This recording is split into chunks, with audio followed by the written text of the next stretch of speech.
All right. Well, the other movie that showed up on this list, which actually kind of surprised me, at number 13, is Spawn. Another movie.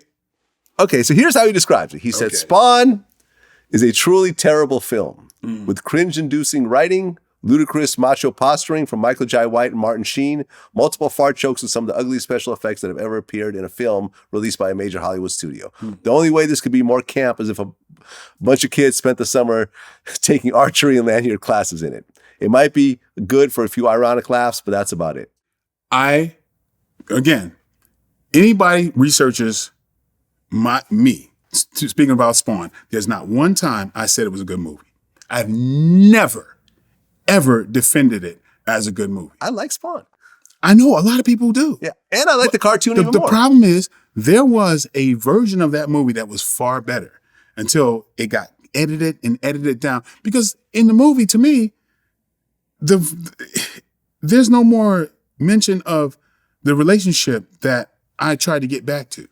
I look like some hideously deformed creature that's trying to destroy my friend's relationship. Mm-hmm. Because they cut out so much of the story just for a special effects take. The director was a special effects guy. That's it. You know what I mean? So he didn't give a damn about story. And so he was given carte blanche to do anything he wanted after we had a really successful first screening. I sat in that screening of the final movie like this. I remember Quincy Jones was on right here to my left, and people were asking me about it, and I was going, that wasn't what I expected. I was saying things like that. But I don't lie to nobody. Yeah. I don't lie. I've never lied about that movie. That version, I was like, what the fuck, what the fuck, what the fuck? Because I was like, unless you're already a Spawn fan, you forgive stuff because you already know the story of it. Which I was. If you were not a Spawn fan, it's like, what the fuck? There was things, the director told me, oh yeah, there was a look that you gave Martin Sheen and I used that look to pull a bio bomb from his body. I'm like, that wasn't ever in the script. What the fuck is that? Like this Malbosia reaches in and pulls the clown from, that wasn't in the movie. There's a bunch of special effects that was just like, I'm like, what the fuck am I watching? I swear to you, I've never defended that movie to this day. Never defended it. I'm like, y'all like it? Cool. That was like, what the hell's the story about now? There you go. Matt Singer, Michael actually agrees with you. I agree. I absolutely agree with those two.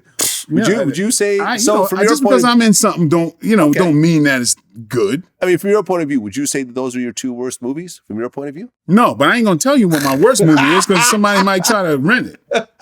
Hell no. There's a few that's worse than that. Right. Well, actually, you're in a Kingdom Business. Yep. That's a great show. On BET Plus. See, I don't bullshit. Don't bullshit that one. That show is amazing. Kirk Franklin is in it. Yep. How's that? Because he's not really an actor. Yes, he is. Kirk is he's a force of nature. This man is just amazing. He's so talented. We got Yolanda Adams.